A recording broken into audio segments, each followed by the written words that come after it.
जैसे किरका जहर का रंग होरी हो, कहो कौन तिस खावे राम रंग होरी हो। कहते हैं आपके घर में होरी माने खुशी, जैसे आप होली मनाते हो, खुशी का दिन मनाते हो, कहते ये होरी नकली है। असली होली तो जब होगी तुम्हारे घर में भगवान की भक्ति होगी, सब दुख रोज टलेंगे। एक भक्त कह रहा था जी हमने 11 वर्ष हो गए आज तक कोई त्योहार नहीं मना लिया इस शरण में आए जब। इससे पहले क्या था कि ऐसे कभी तो घर में किसी भाई की मृत्यु होगी, कभी चाचा की होगी, कभी ताऊ की होगी, ताऊ के लड़के की होगी, कभी बहन का बटेऊ मर गया तो कभी बहन मर गई।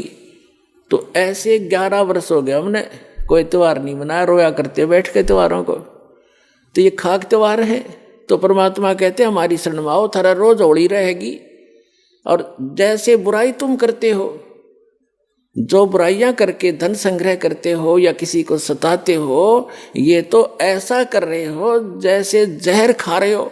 और जब आपको ज्ञान होगा तब कहते जैसे किरका जहर का रंग होरी हो। किरका माने कण, विष का एक कण भी कहीं पड़ा हो और आपको पता हो ये विष है, और विष की गुण को आप जानते ही हैं, कहते हैं उस कण को भी, अब तो आप मुट्ठी भर खा रहे हो, एक कण को भी आदमी नहीं खा सकता, इन्हें पता लग जाए ये विष है।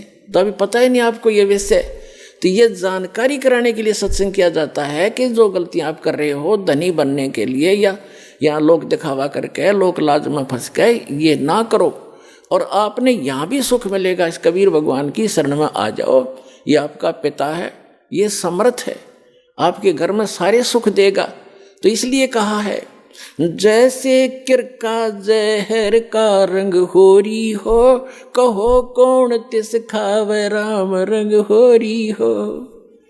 तो फिर ये गलतियां कोई नहीं करेगा, जहर नहीं खाएगा। ये बुराई करना, चोरी करना, रिश्वतखोरी करना, मिलावट करना, किसी को सताना, आप दुख पालेगा। भक्त दूसरे को दुखी नहीं कर सकता, यह आत्मा ही नहीं स्वीकारेगी आपकी इस ज्ञान के आधार से।